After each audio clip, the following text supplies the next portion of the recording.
1947 के दिन भारत को अंग्रेजों से आजादी तो मिल गई थी, लेकिन चाहते जाते अंग्रेज ऐसी ज्वाला भड़का गए जिसकी लपटों की गर्मी आज भी महसूस की जा सकती है।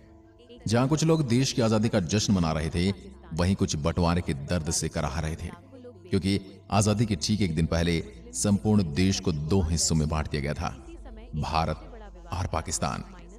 किसी ने कल्पना तक नहीं की थी कि 14 अगस्त 1947 की रात लाखों लोगों के लिए काल साबित होंगे।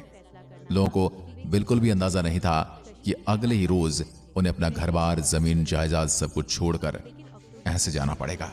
इतना ही नहीं, बंटवारे की वजह से पहले दंगे में लाखों निर्दोष लोगों की जान चली गई। ये वजह कि 14 अगस्त की काली रात को याद कर आज भी लोग सिहर उठते हैं, उनके रोंगटे खड़े हो जाते हैं। आज हम आपको इतिहास के काले पन्नों में दर्ज भारत और पाकिस्तान के बंटवारे की कुछ दुख भरी कहानियां बताने वाले हैं, जो शायद ही आपको इतिहास में पढ़ने को मिलेंगी और पाठ्य पुस्तकों का तो जिक्र ही कुछ और है। भारत और पाकिस्तान का विभाजन कहते हैं कि एक गलत फैसला किसी की जिंदगी खराब करने के लिए काफी होता है, लेकिन यहां तो सवाल पूरे 33 करोड़ वाली भारतीय जनता का था। सोचिए उन पर क्या गुजर रही होगी जब 14 अगस्त की आधी रात को घोषणा की गई कि अब देश का बंटवारा होगा। भारत और पाकिस्तान दो अलग अलग देश, जहां मुस्लिम बहुल क्षेत्र को पाकिस्तान और हिंदू बहुल क्षेत्र को भारत घोषित कर दिया जाएगा। भारत और पाकिस्तान की जनता को अब अपने मजहब के हिसाब से किसी एक देश को चुनना था। बताते हैं इस बंटवारे की वजह से 1 करोड़ से भी ज्यादा लोगों को अपनी मातृभूमि छोड़कर जाना पड़ा था और आधिकारिक रूप से 1 लाख से ज्यादा लोगों को मौत के घाट उतार दिया गया था। लेकिन दोस्तों, यह फैसला सिर्फ 2 देशों के बीच खिंची लकीरों के तक सीमित नहीं रहा, बल्कि इसमें एहसासों, संभावनाओं और दिलों का पूरी तरह से कत्ल किया गया। लेकिन इसकी किसी को परवाह नहीं थी। आजादी के कुछ रोज पहले जो लोग आपस में भाईचारे को बरकरार रखते हुए देश की आजादी के लिए एक साथ खड़े हुए थे, वही आजादी के बाद यही लोग जाने दुश्मन बन गए। एक रिपोर्ट के अनुसार 1.4 करोड़ लोगों का विस्थापन हुआ था।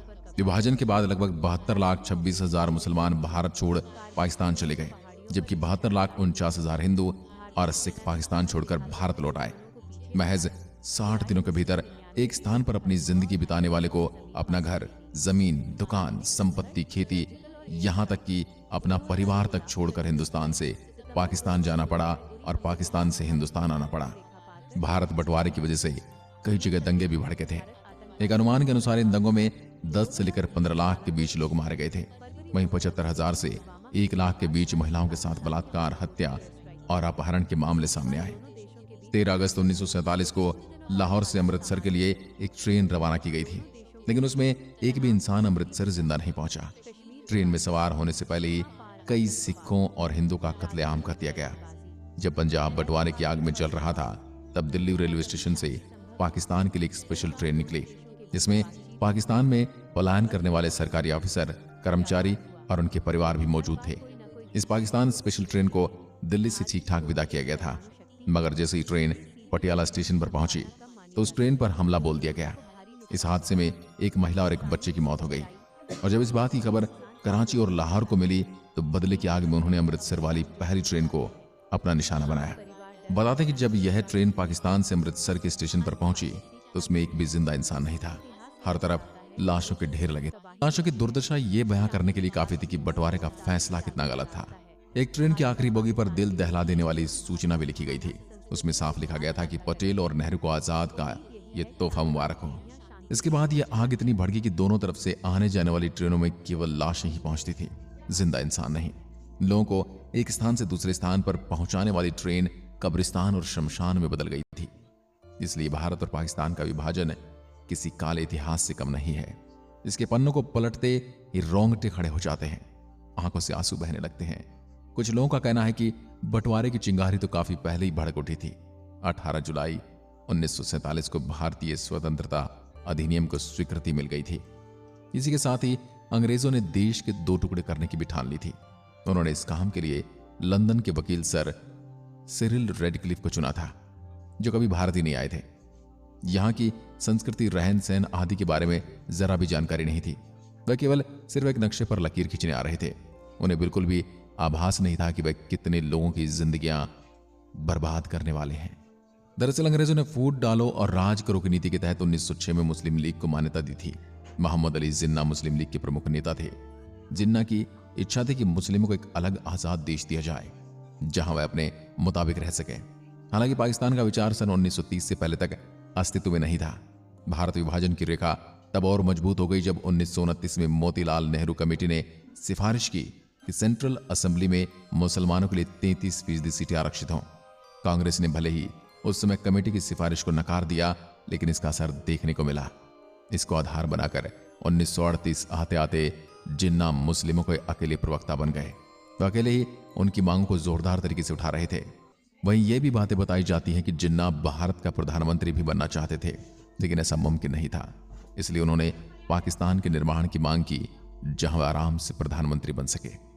वहीं दूसरे विश्व युद्ध के बाद आर्थिक मार झेल रही ब्रिटिश सरकार ने माना कि भारत में उपनिवेश बनाए रखना अब उनके लिए फायदे का सौदा नहीं रह गया है। भारत में स्वतंत्रता संग्राम को बढ़ता देख ब्रिटिश सरकार ने जल्द से जल्द यहां से जाने की योजना बनाई। अंग्रेजों ने भारत को तो आजादी दे दी, लेकिन जाते वक्त यहां बंटवारे की आग लगा गए।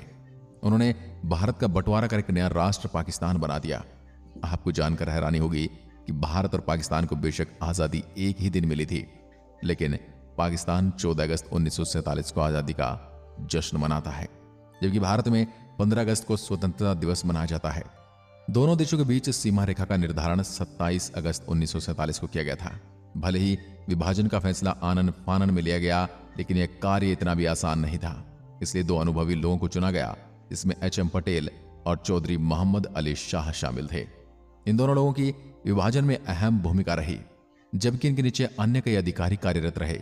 यह लोग अलग अलग इलाकों से रिपोर्ट बनाकर इन्हें भेजते थे और इन्हीं रिपोर्ट के आधार पर बंटवारे की सिफारिशें तैयार की जाती थी। लॉर्ड माउंटबेटन इस पूरे मामले के कर्ता धर्ता थे। शायद आपको मालूम नहीं होगा कि भारत और पाकिस्तान बंटवारे में जन धन जल और जमीन के बंटवारे के साथ साथ सभी ऑफिस की कॉपी, किताब, मेज, कुर्सी से लेकर टाइपराइटर और पेंसिल तक का बंटवारा किया गया था। ब्रिटिश सरकार की संपत्ति को दोनों देशों के बीच बांटा गया, लेकिन इसे लेकर भी काफी बहस हुई। दरअसल भारत ने शुरुआत में ही पाकिस्तान को 20 करोड़ रुपए की पहल किस्त दी थी और 55 करोड़ देने भी बाकी थे, लेकिन तभी पाकिस्तानी सेना ने कश्मीर पर हमला कर दिया। इस बात पर कड़ी प्रतिक्रिया जाहिर करते हुए भारत सरकार ने बाकी बची रकम यानी 55 करोड़ रुपए देने पर रोक लगा दी और कहा कि पहले कश्मीर समस्या को हल किया जाए, ताकि आगे दी जाने वाली राशि का इस्तेमाल सेना पर और भारत के खिलाफ न हो सके। लेकिन यहां महात्मा गांधी इस निर्णय के पक्ष में नहीं थे। उनका मानना था कि ऐसा करने से दोनों देशों के बीच रिश्ते और खराब हो सकते हैं और अभी आजाद हुए दोनों देशों के बीच के रिश्तों की शुरुआत अच्छी नहीं होगी। गांधी ने सरकार से फौरन पाकिस्तान को शेष राशि देने को कहा। यहां तक कि गांधी ने उसी समय यह राशि दिलवाने के लिए अनशन शुरू कर दिया था। जानकारों की माने तो पाकिस्तान को यह अचल संपत्ति का 17.5% हिस्सा मिला था, वहीं भारत का इसमें 82.5% शेयर था। इसमें मुद्रा, सिक्के, poster, revenue stamp, gold reserve और आरबीआई के एसेट शामिल थे। चल संपत्ति की बात करें तो यहां भी 80 से 20 के अनुपात में विभाजन किया गया था। जहां भारत को चल संपत्ति का 80% हिस्सा मिला था, वहीं पाकिस्तान को हिस्से से 20% गया था। संपत्ति वस्तुओं में सरकारी टेबल, कुर्सी, स्टेशनरी, यहां तक कि लाइट बल्ब और इंक पोर्ट भिषकों को भी दोनों देशों के बीच विभाजित किया गया था। रेलवे और सड़क विभाजन की संपत्ति को दोनों देशों में रेलवे और सड़कों के हिसाब से बांटा गया था। खैर, इस तरह से बंटवारे के एक फैसले ने हंसते खेलते देश के लोगों के बीच नफरत के बीज बोए, जो आज तक कायम है। इस बारे में आपकी क्या राय, हमें कमेंट सेक्शन में लिखकर जरूर बताएं। वीडियो पसंद आई हो